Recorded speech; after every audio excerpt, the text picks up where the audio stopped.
नमस्कार दोस्तों, मैं कुमार आकाश अपने YouTube channel Kumar study point में आपका पुनः स्वागत करता हूं। दोस्तों, आज के वीडियो में हम पढ़ेंगे पर्यावरण से संबंधित कुछ महत्वपूर्ण प्रश्नों को। दोस्तों, यह पर्यावरण की हमारी पहली वीडियो होगी और इसमें मात्र 20 क्वेश्चन होंगे। दोस्तों, जैसा कि जानते हैं कि आपके एग्ज़ाम में 30 क्वेश्चन पर्यावरण से पूछे जाते हैं, तो आज मैं आपके लिए 20 ही क्वेश्चन लाया हूँ और आने वाले वीडियो में आज के बाद आपको मैं 30 क्वेश्चन प्रत्येक दिन अपलोड करूंगा। दोस्तों, यदि आप यूपी टेट, सुपर टेट या सी टेट या किसी अन्य राज्य के शिक्षक पात्रता परीक्षा की तैयारी कर रहे हों तो आज ही आप हमारे चैनल को सब्सक्राइब कर लीजिए, क्योंकि हमारे चैनल पे मैथ, रीजनिंग और जीएस के जीके के वीडियो अपलोड की जाती है और आज से हम पर्यावरण की वीडियो अपलोड करना चालू किए हैं। दोस्तों, मुझे पूरा उम्मीद है कि यह वीडियो आपको अच्छी लगेगी। यदि वीडियो हमारी आपको अच्छी लगती है तो आप हमारे चैनल को लाइक, सब्सक्राइब करना मत भूलिएगा।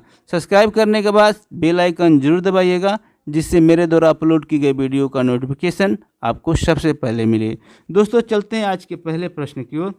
आज का पहला प्रश्न है, इन्वायरर शब्द किस भाषा से लिया गया है? दोस्तों, जो इन्वायरर शब्द है यह किस भाषा से लिया गया है, यही प्रश्न आपसे पूछा गया है। दोस्तों, इसमें आपका विकल्प दिया है, ग्रीक दिया है, रोमन दिया है, अंग्रेजी दिया है, फ्रेंच। बहुत सारे लोग रोमन में लगा देंगे, ग्रीक में लगा देंगे, लेकिन दोस्तों आज से जान लीजिए इन्वायरर शब्द आपका फ्रेंच भाषा का शब्द है। इन्वायरर मतलब होता है चारों तरफ से घिरा हुआ, चारों तरफ से घिरा हुआ इसका मतलब होता है, और इसी से हमारा इन्वायरमेंट बना है। इन्वायरर से क्या बना है? इन्वायरमेंट बना है। तो यह इन्वायरर जो है फ्रेंच भाषा का शब्द है। अगला क्वेश्चन देखते हैं, पर्यावरण के प्रमुख घटक हैं। बताइए दोस्तों, जो पर्यावरण के प्रमुख घटक हैं कौन कौन हैं? प्राकृतिक हैं, मानव निर्मित, दोनों, इनमें से कोई नहीं। दोस्तों जो पर्यावरण के प्रमुख घटक हैं वह प्राकृतिक भी होते हैं और मानव निर्मित, यानी इसमें जो सही आंसर होगा आपका विकल्प सी होगा, यानी दोनों, मानव निर्मित और प्राकृतिक। मानव निर्मित जो भी चीज़ है वो भी पर्यावरण पर हमारा असर डालती है, और प्राकृतिक द्वारा जो भी जीव जंतु हैं, पेड़ पौधे हैं, वो भी पर्यावरण के घटक होते हैं। दोस्तों, पर्यावरण में जैविक और अजैविक होता है, यह इसके घटक होते हैं। जैविक को हम प्राकृतिक कहते हैं, अजैविक को मानव निर्मित कहते हैं। तो आपसे प्रश्न में जैविक और अजैविक पूछ दे तो भी आप समझ जाइएगा कि दोनों होगा। अगला क्वेश्चन देखते हैं, वन्य जीव कोष द्वारा प्रतीक के रूप में किस पशु को लिया गया है? दोस्तों, जो वन्य जीव कोष है इसमें प्रतीक के रूप में किस जानवर को लिया गया है, किस पशु को लिया गया है, यह आपसे प्रश्न पूछा गया है। तो दोस्तों, इसमें ऑप्शन दिया है पांडा, हिरण, गाय और जंगली भैंस।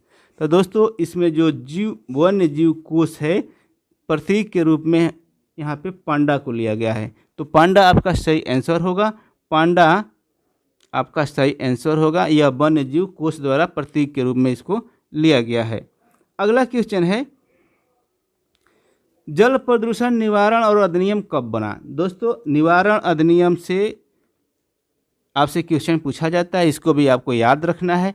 यानी जल प्रदूषण निवारण अधिनियम कब बनाया, कब बना? तो दोस्तों, इसका जो सही आंसर होगा 1974 में आपका जल प्रदूषण निवारण अधिनियम बना था। तो आपका सही विकल्प होगा 1974। अगला क्वेश्चन देखते हैं, नोकरेक राष्ट्रीय उद्यान कहाँ है? दोस्तों, जो नोकरेक राष्ट्रीय उद्यान है कहाँ पे है यह आपको बताना है। दोस्तों, राष्ट्रीय उद्यानों से आपकी परीक्षा में 2-3 क्वेश्चन बनते हैं, तो आपको राष्ट्रीय उद्यान हमेशा याद होना चाहिए, और मैं राष्ट्रीय उद्यानों पर एक स्पेशल वीडियो बना दूंगा जो आपको हमेशा याद रहेगा। तो दोस्तों, जो प्रश्न हमारा है नोकरेक राष्ट्रीय उद्यान कहाँ पे है, तो इसमें ऑप्शन मेघालय, सिक्किम, असम, बिहार। तो दोस्तों, यह जो है मेघालय में स्थित है। कहाँ पे? मेघालय इसका सही आंसर होगा। मेघालय में नोकरेक राष्ट्रीय उद्यान स्थित है। अगला क्वेश्चन है, अगस्तमलाई जैवमंडल आरक्षित क्षेत्र किस राज्य में स्थित है? तो दोस्तों, अगस्तमलाई जो जैवमंडल है वो आपका ऑप्शन दिया है उसका मेघालय और सिक्किम, उड़ीसा और आंध्र प्रदेश, जम्मू कश्मीर और हिमाचल प्रदेश, और केरल और तमिलनाडु। दोस्तों अगस्तमलाई जैवमंडल आपका केरल और तमिलनाडु राज्य में स्थित है। तो इसका जो सही आंसर होगा केरल और तमिलनाडु, ये 2 राज्यों में स्थित है अगस्तमलाई मंडल। अगला क्वेश्चन है, नदियों में जल प्रदूषण घुली हुई निम्न में से किसकी मात्रा मापा जाता है। दोस्तों नदियाँ जब प्रदूषित हो जाती हैं तो उसको नदियों के जल को नापा जाता है, तो उसमें किसका मापन किया जाता है, किस एलिमेंट का मापन किया जाता है, यह आपसे प्रश्न पूछा गया है। लिखा है N2, Cl2 और O2 और O3। दोस्तों इसमें जो सही आंसर होगा ऑक्सीजन, यानी O2 की मात्रा को नापा जाता है कि नदियों के जल में कितना इसमें ऑक्सीजन है। प्रदूषण जितना ही बढ़ेगा ऑक्सीजन की मात्रा कम होती जाती है। तो इसका जो सही आंसर होगा वो होगा O2। अगला क्वेश्चन है, विश्व पर्यटन दिवस कब मनाया जाता है। दोस्तों जो विश्व पर्यटन दिवस है ये आपसे पूछा गया है कब मनाया जाता है। ऑप्शन दिया है 5 सितंबर, 14 सितंबर, 27 सितंबर और 28 मार्च को। दोस्तों जो विश्व पर्यावरण दिवस है, जो विश्व पर्यावरण दिवस है वो 5 जून को हम मनाते हैं। कब मनाते हैं? 5 जून को। आपसे पर्यावरण दिवस पूछे तब, लेकिन यहाँ पूछा गया है विश्व पर्यटन दिवस। जो विश्व पर्यटन दिवस है वो 27 सितंबर को मनाया जाता है।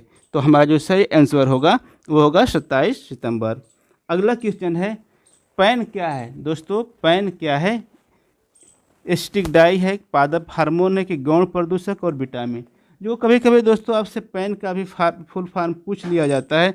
तो पैन का जो फुल फॉर्म होता है वो होता है पेरोसिल एस्ट्रिक नाइट्रेट। क्या होता है? पेरोसिल एस्ट्रिक नाइट्रेट होता है। और जो पैन है आपका वह गौण प्रदूषक माना जाता है। क्या माना जाता है? गौण प्रदूषक। तो आप इसका फुल फॉर्म भी याद कर लेंगे, क्या? पेरोसिल एस्ट्रिक नाइट्रेट। अगला क्वेश्चन है, केंद्रीय नियंत्रण प्रदूषण बोर्ड की स्थापना कब हुई थी। दोस्तों केंद्रीय नियंत्रण प्रदूषण बोर्ड की स्थापना कब हुई थी? दोस्तों आपको अभी हमने बताया कि केंद्रीय जल निवारक अधिनियम कब बना, तो 1974 में बना था।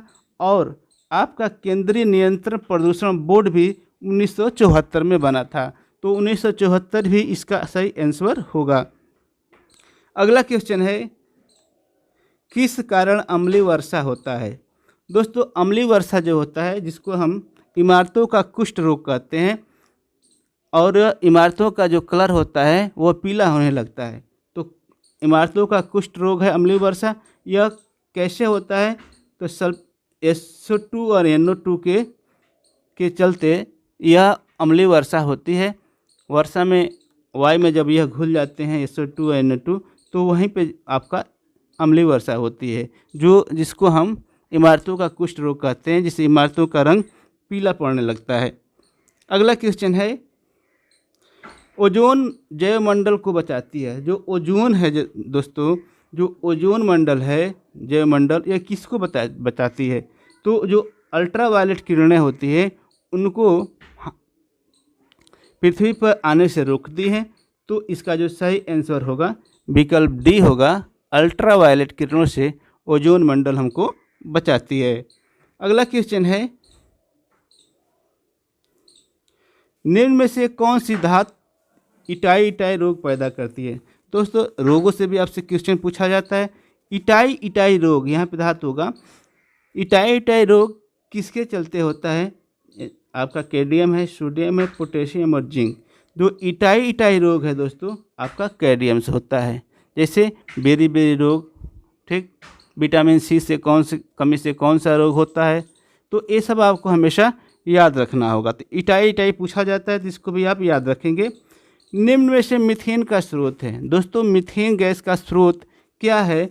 यह आपसे विकल्प पूछा गया, जिसका विकल्प दिया है धान का खेत, कोयले का खनन, गीली भूमि, इनमें से कोई नहीं।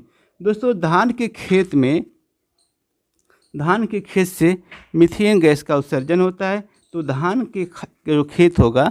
अगला क्वेश्चन है, निम्न में से कौन एक ग्रीन हाउस गैस है। दोस्तों ग्रीन हाउस गैस को आपको याद रखना है, ग्रीन हाउसेस कौन होती हैं। तो उसमें से एक गैस है जिसका नाम है नाइट्रिक ऑक्साइड है कि नाइट्रस ऑक्साइड, सिल्वर डाइऑक्साइड और इनमें से कोई नहीं। जैसे CO2 एक गैस है, क्लोरोफ्लोरोकार्बन है, तो उसी में से एक और गैस होती है nitrous oxide. Nitrous oxide green house gas में आती है। तो हमको ग्रीन हाउस गैसों को सभी को याद रखना होगा, इसमें एक ही पूछा है तो आपको कार्बन डाइऑक्साइड, क्लोरोफ्लोर और नाइट्रस ऑक्साइड को भी याद रखना होगा। तो दोस्तों इसका सही आंसर जो होगा वो होगा नाइट्रस ऑक्साइड। अगला क्वेश्चन देखते हैं, विश्व वानिकी दिवस कब मनाया जाता है? दोस्तों जो विश्व वानिकी दिवस है कब मनाया जाता है, आपका जो विकल्प है 21 मार्च, 8 मार्च, 4 अक्टूबर और 12 अगस्त। तो दोस्तों विश्व वानिकी दिवस, दिवसों से प्रश्न आता है दोस्तों, इसलिए आपको दिवस हमेशा याद रखना है। तो 21 मार्च को विश्व वानिकी दिवस मनाया जाता है। अगला क्वेश्चन है, शीतकाल में कहाँ साइबेरियन सारस दिखाई देते हैं? दोस्तों जब शीतकाल आता है उस समय कुछ पक्षियाँ हमारे देश में आती हैं उड़ के, तो उसमें साइबेरियन सारस दिखाई देते हैं। तो किस उद्यान पे हमको साइबेरियन सारस दिखाई देते हैं, यह आपसे पूछा गया है। तो पेंच राष्ट्रीय उद्यान, दाचीग्राम राष्ट्रीय उद्यान, बोरीवली राष्ट्रीय उद्यान की घाना पक्षी राष्ट्रीय उद्यान, घाना पक्षी राष्ट्रीय उद्यान। तो दोस्तों साइबेरियन सारस हमको घाना पक्षी राष्ट्रीय उद्यान में दिखाई देते हैं। अगला क्वेश्चन है दोस्तों, सर्वाधिक जैव विविधता पाई जाती है? दोस्तों आपसे पूछा जाएगा सर्वाधिक जैव विविधता, जैव विविधता मतलब जहाँ पे अधिक से अधिक जीव जंतु पेड़ पौधे हों, वह कहाँ पे दिखाई देती है? सुरमा घाटी में, कश्मीर में कि फूलों की घाटी में? दोस्तों जो फूलों की घाटी है यह चमोली एक ज़िला है उत्तराखंड में, वहीं पे है आपकी फूलों की घाटी। और शांत घाटी जो है आपकी केरल में है, और यहीं पे सर्वाधिक जैव विविधता दिखाई देती है। अगला क्वेश्चन देखते हैं, जैव विविधता में परिवर्तन होता है, हित लिख दिया गया है, जैव विविधता में परिवर्तन होता है।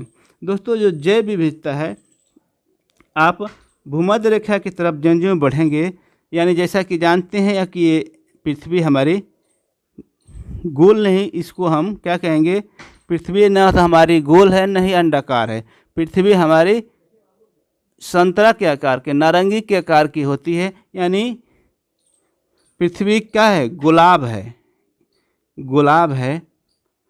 और यहाँ पे हमारे पृथ्वी के बीचों बीच में हमारी भूमध्य रेखा गई है, यानी इसको हम विषुवत रेखा भी कहते हैं। तो यहाँ पे जो सूर्य की किरणें होती हैं सीधा पड़ती हैं, सीधा पड़ती हैं। तो सीधा जब सूर्य की किरणें पड़ेंगी तो गर्मी ज़्यादा होती है, और जितना गर्मी होती है उतना ही वहाँ पे जो होता है वाष्प का भी उत्सर्जन होता है, और वाष्प उड़ के आपका बादलों का निर्माण करते हैं, तो उतना ही वहाँ पे बारिश भी होती है।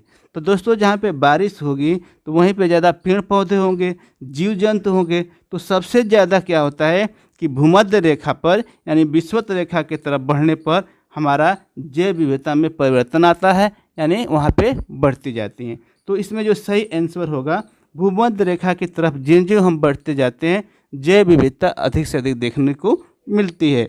अगला क्वेश्चन है दोस्तों, जैव विविधता का अर्थ है विभिन्न प्रकार के पादप एवं वनस्पति, विभिन्न प्रकार के जंतु, एक निर्धारित क्षेत्र में विभिन्न प्रकार के पादप और जंतु।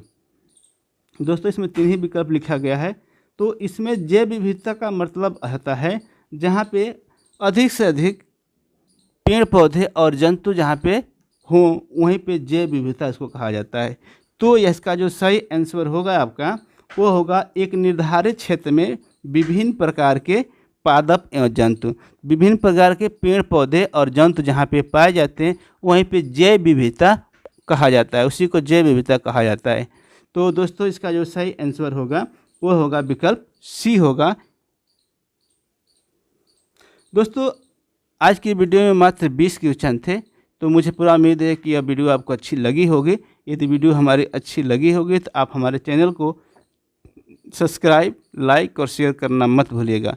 सब्सक्राइब करने के बाद बेल आइकन जरूर दबाइएगा, जिससे मेरे द्वारा अपलोड की गई वीडियो का नोटिफिकेशन आपको सबसे पहले मिले। तो दोस्तों मिलते हैं अगले वीडियो में, तब तक के लिए नमस्कार।